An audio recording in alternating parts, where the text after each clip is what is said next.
Here we. There's a lot. Ricken Financial presents Kickin' with the Rickens, Redefining Retirement. Jerry Ricken and Heidi Ricken Provost want to help you reach the retirement you deserve.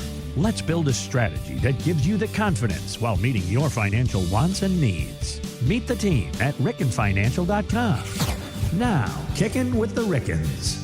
No, Jerry Ricken, there's a lot of things that are good with you. Thanks so much for listening to Kickin' with the Rickens, Redefining Retirement. Thanks for subscribing to the podcast, rickenfinancial.com. I am Mark Owens, Heidi Ricken Provost, Jerry Ricken. How are y'all doing? Hey, great. Beautiful day, Mark. As soon as we get started, Jerry's like, there's so many things wrong with me. No, there's not, Jerry. There's not. There's a lot of things right with you. What else is right is y'all are involved in an unbelievable camp that's happening this summer. Mm-hmm. Tell me, it's SIBS? Yes, we are both lifetime volunteers for SIBS Camp. Camp Rainbow is an organization in St. Louis that puts on complimentary camping programs for families affected by childhood cancer. So for those of you who do not know, our family has been affected by childhood cancer. We lost my oldest sister, Mary Beth, in 2001 to pediatric brain cancer. And we've spent many years honoring her memory in different ways. And my sister Barbie she actually helped begin the SIBS program at Camp Rainbow, which serves the super important brothers and sisters of kids with cancer. So since 1988, Camp Rainbow has been providing a camping experience for the kids that are affected by cancer. But in 2018, we added the SIBS Camp. But there are several different camping experiences. I mean, it's an incredible organization. I'm blessed to be on the board. But there's a family camp for families. There's a teenage program for the teenagers. There's a teens and 20 for the people who are transitioning into adulthood and into their early 20s. There's a camp in program, which is we bring the camps into the hospital when the kids can't come out of the hospital to experience camping in some form or fashion. And then there's the oncology camp for the children affected by cancer or survivors. And then we have the SIBS camp, which is what our family primarily supports, because we understand how cancer can affect the entire family, not just the child. Pediatric cancer can affect the entire family and not just the child who has experienced cancer. That's awesome. Yeah. So we actually take a week off of work every single summer and devote our time to SIBS Camp. So look at Camp Rainbow's website out there, and if you see SIBS Camp, you'll know that Ricken Financial is closed that week. Absolutely, and you'll also see that we have invited all of our clients to join us at SIBS Camp this summer, because our motto for camp this summer is "Go for the gold," because it is the Summer Olympics this summer. So we actually have an opening ceremony where the general public can come and cheer on our campers as they get crowned into their teams for the week, because siblings like a little competition. So we have a little bit of a competitive nature at camp. We have a couple different competitions throughout the week. So we have an opening and closing ceremony so that we can kick off that competition with all our SIBs. That's exactly right. And one of my favorite things of SIBS Camp is the spoon on the nose contest that I actually am the leader of. So there's a little backstory behind that. The last time Mary Beth got to go skiing, we were at a camp out in a like a rustic cabin. It was almost like a permit tent, right? In the woods, snow, blah blah blah blah blah. There was a little band in there, and they had a spoon on the nose contest, and Mary Beth won it. And she got a can of sauerkraut signed by the band as her prize. So each summer, the child who wins the spoon on the nose contest gets a can of sauerkraut signed by our camp director, our daughter Barbie. I love that. I love that Jerry's favorite activity is the least strenuous of them all. That's exactly right. We got to have camp share a video of this contest, because these kids have a spoon on their nose and Jerry has them doing jumping jacks. Oh, nice. Like back bends, because you'd be shocked by how many kids can keep that spoon on their nose doing all sorts of stuff. It's incredible. Like bend down, get down on one knee, jump up and down, and they can keep that spoon going. It's amazing. Right. Anything competitive, anything. So here's what we'll do. Yeah. We'll put links to SIBS, and you said it was Camp Rainbow? Camp Rainbow. Yes. Camp Rainbow. We'll put links to both of those in the show notes here of this week's podcast too. So in the show notes, you'll find information about Ricken Financial, also about SIBS as well. And I'm with you, man. Cancer is an absolute beast. My father passed away of cancer. I know it obviously affected y'all as well. And so anything that could just help out the families, because again, it affects absolutely everybody. And still to this day, I know you still think about it. I still think about it as well. So anything you can do to help out the families, that's awesome. So good on y'all and your big, huge competitive hearts. We appreciate that. Absolutely. Anything we can do to let these kids enjoy being kids. Amen. You know? It's awesome. Amen, sister. RickenFinancial.com, as always, to get more information. And, that's kind of like what we want to talk about, the emergencies in life that you're never quite prepared for. And, it's more than just medical emergencies. It's more than just long-term care. If a tree falls on your house or your HVAC dies on you, tell me a little bit more how you customize plans so you can have a budget for these emergencies. Of course. And, the general rule of thumb for emergency funds, when you read anything out there on the internet or, when you talk to anyone, is have 6 months of expenses covered. But we don't work in generalities. We work in personalized plans with the prospects and the clients that we're working with. So in order to really answer how to plan for emergency funds, we need to break it out a little bit. So first of all, we need to know what your expenses are. Well, of course, that's our baseline. But then we're going to have a different plan in place for what stage of life you're in. So say you're working right now and you're a W-2 employee. So you receive a W-2 from your employer, and that's how you get paid. Jerry, how are we going to handle that one? Well, what we're going to do is we're going to say, okay, what are your monthly expenses? And what are your monthly expenses times 6? That's where we start. And we say, let's pay ourselves first, because a lot of people say, oh, I need to save for retirement. I save for retirement. I'm using my 401k. Let's do the match, blah, blah, blah, blah, blah. If you're going beyond the match, let's start by paying yourselves first, making sure that you have a contingency so that you do have a race of funds outside of your 401k, outside of your investable assets that is liquid and safe, so that if something were to happen, all of a sudden you get something happens health-wise to one of you, you get in a car accident, whatever happens, that you have that and you can't go to work. And maybe you don't have 6 months of PTO. Most people don't, okay? But if something like that were to happen, we want to make sure that you have funds available. So we always want you to build that cash reserve first and foremost, because a lot of people just don't think about that. They just say, oh, it's in my checking account, it's in my checking account, and it goes up and down and up and down and up and down. We want that to be separate from your checking account, separate, outside of the normal activities, because as we all know, a lot of times when things go into a checking account, they tend to work their way out of a checking account pretty easily. Yep. Okay? Well, and the other thing is, if the onus is on your employer to pay you, what if something happens to the employer? The economy can hit you at any point in time.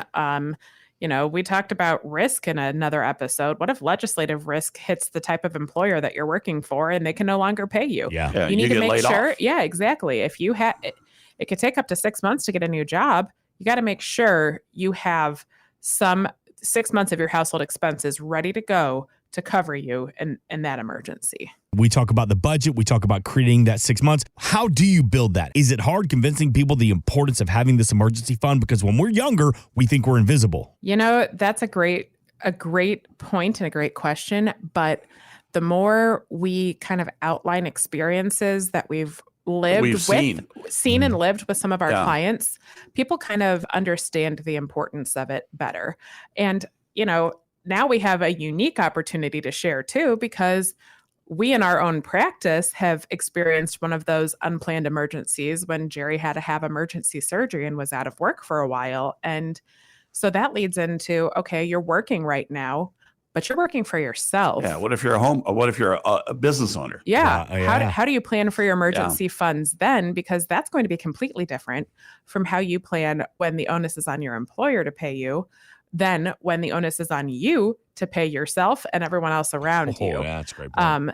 Exactly. So we're going to start the same as you do if you're an employee. You need to have 6 months of household expenses on deck. But we're going to take it a step further there. And you need to say, okay, what happens if I'm not able to work, in my own business? and support the business along with my employees. How are they going to get paid? We want to make sure there is a plan for the business to go on without your presence. Yeah. Until you can work your way back, or it actually should go on without your presence no matter what, if you're a business owner. But some people don't have that luxury.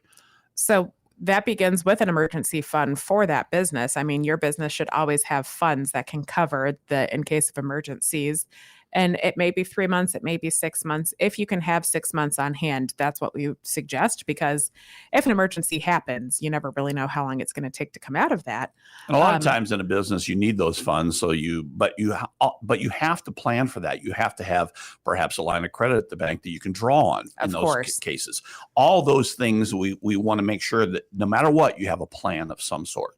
Exactly. And so the plan for the business owner might be a little bit different from those employees, because it's not going to be for your household expenses. We want you to have liquidity available. But for your business expenses for those 6 months, like Jerry mentioned, it could be a line of credit. You just need to have a plan of some sort in place so that you can cover things until you can get back into your working, situation. Is it okay to build, and we keep saying 6 months, 6 months, do you ever kind of quietly keep building upon that so that they have 8 months, maybe a year? Or do you sit there and say, 6 months, that's really the sweet spot of having an emergency fund? I think it really all depends upon the person, and or the people or the couple that we're talking to, because some people just, say, hey, I know that 6 months is the benchmark, if you will, but some people are more conservative than that, and some people are less conservative than that. And some people want to, and it all goes back to your risk tolerance. How much risk tolerance you want, but we want to make sure that you have at least a plan and you understand the plan. And if you're a married couple, both of you understand the plan, so that if something does happen, and you need to execute that plan, you know what it is. Right. Of course. What are the most common types of emergency funds are you seeing lately? Is it healthcare? Is it a tree falling on a house? I know weather's been kind of wild lately. Like, what do you find most common, or is it not fair to say this is more common? It really depends upon your stage in life too. Yeah. So I would say for those people who are still working, it's primarily, if you're an employee, it's getting laid off, or something happening to your company. Or if you own your own company, it would be a health scare or health emergency like Jerry experienced. But for the retirees that we serve, it is all over the board. It is. And that's why you have to have a completely different plan for emergency funds when you hit your retirement years. Right. Because, a lot of people just have been in their home forever and they don't think about things like the HVAC system going out. Well, there's no insurance for that. Yeah. Yeah. It's on you. If a hailstorm comes by and it knocks your shingles out, you have insurance for that. Obviously, there's a contingency. You have to have money for you to cover your deductible. Okay. So we want to make sure that in those situations, in the retiree situations, that you also have funds set aside for those things. So when you're retired and you have a structured income plan that brings in guaranteed income that's going to cover your expenses, you don't necessarily need to have that 6 month, liquidity standing behind you if your guaranteed income is covering all your expenses. But we are going to come up with a plan for what if those large emergencies hit you, where are you going to draw the funds from? But if your income plan doesn't include enough guaranteed income to cover all your expenses, there's some variable income coming in there. We want to make sure that you probably have 3 to 6 months of liquidity behind you, depending upon how that variable income is coming into you, especially if it's in rental properties, because as we all know, emergencies can happen there too. So, sometimes you can't necessarily guarantee that income coming in. And if you don't have an income plan, then step one, you need one. That's a whole nother conversation. Yes. That's exactly right. And if you're retired and you don't have an income plan, then you definitely need to have that 6 month of liquidity standing behind you, because, you need to make sure in the event that anything happens, you're going to be prepared to handle the future. And when the inevitable happens and your spouse passes, there are a lot of things that are stressful in that environment. One of them is paying for final expenses. Yeah. How's that covered? Yeah. Is that covered from emergency funds, or did you buy a plan?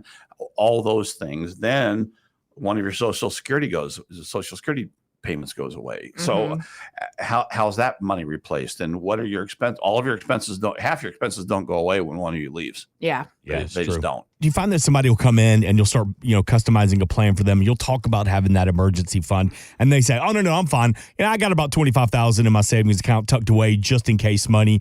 And you have to say, no, there's more than that. You can't just have money in a jar buried in the backyard and that's your emergency fund. It begins with that. But then we also take a look at the other emergencies that will be coming in and out, and we have to come up with a plan. It doesn't necessarily mean moving funds around and having extra liquidity, but we always make sure no matter what stage of life you're in, you have a plan for hitting those big emergencies. So, say that tree really does fall on your house and you have to wait for your insurance payment to come in and you have to have some money out of pocket to cover it. You need to be prepared for that. Your car, you need to get Paul Bunyan out there right away to remove it. Yeah, you do actually. And he doesn't come cheap. And that's why you always need to be continuously kicking the tires too. You can't just set up this nebulous emergency fund and never think about it or talk about it again. True. You need to always be making sure, at least on an annual basis, that all of your bases are covered. And that goes with all your plans, your income plan, you keep up with inflation. I mean, all those things, taxation plan. I mean, everything, every plan that you have in effect, you should kick the tires. And I think it'd be easier too if you have a plan instead of just keeping it in a savings account. You don't just dip into it and say, okay, well, I need an extra $5,000 because I want to go to Disney World, or I'm going to dip into an emergency fund. That's a cheap Disney trip. Yeah, that's just for day one. I'm going to add a day to my trip. So I need another $5,000. The importance of having an emergency fund, again, not just for your healthcare, but just for all aspects of life, because that's what we call them, the speed bumps in life. And the team at Rickens Financial would help you customize that plan. I love that you call it the Retirement You Deserve plan. That includes your conversation about those emergency funds as well. RickenFinancial.com to get more information. And we're also going to put in the show notes this week about SIBS. We would love to have everybody come out to the opening ceremonies. If you can, and please say a little prayer that the cicadas aren't too terrible during camp. That's right. We just came up with another, if you're doing summer games this year, there's another event right now. How many cicadas can you catch at once? Absolutely. And for Jerry. I'm glad you said catch, not eat. I was going to say, for Jerry, how many can you fit in your mouth? Okay. I'll have the spoon on my nose to figure that out. And exactly. That's a whole nother emergency fund for swallowing cicadas. Again, that's another topic for later on. RickenFinancial.com to get more information. Finish this up for me. Every day is a holiday. Life is short. Laugh hard. Thanks so much for listening. Thanks for subscribing. This has been Kickin' with the Rickens, redefining retirement. Insurance products are offered through the insurance business Rickens Financial LLC. Rickens Financial LLC is also an investment advisory practice that offers products and services through Impact Partnership Wealth LLC, a registered investment advisor. IPW does not offer insurance products. The insurance products offered by Rickens Financial LLC are not subject to investment advisor requirements. Investing involves risk, including the potential loss of principal. Any references to protection, safety, or lifetime income generally refer to fixed insurance products, never securities or investments. Insurance guarantees are backed by the financial strength and claims-paying abilities of the issuing carrier. This podcast is intended for informational purposes only. It is not intended to be used as the sole basis for financial decisions, nor should it be construed as advice designed to meet the particular needs of an individual situation. Rickens Financial LLC is not permitted to offer, and no statement made during the show shall constitute tax or legal advice. Our firm is not affiliated with or endorsed by the U.S. government or any governmental agency. The information and opinions contained herein provided by third parties have been obtained from sources believed to be reliable, but accuracy and completeness cannot be guaranteed by Rickens Financial LLC. Please remember that converting an employer plan account to a Roth IRA is a taxable event. Increased taxable income from the Roth IRA conversion may have several consequences. Be sure to consult with a qualified tax advisor before making any decisions regarding your IRA.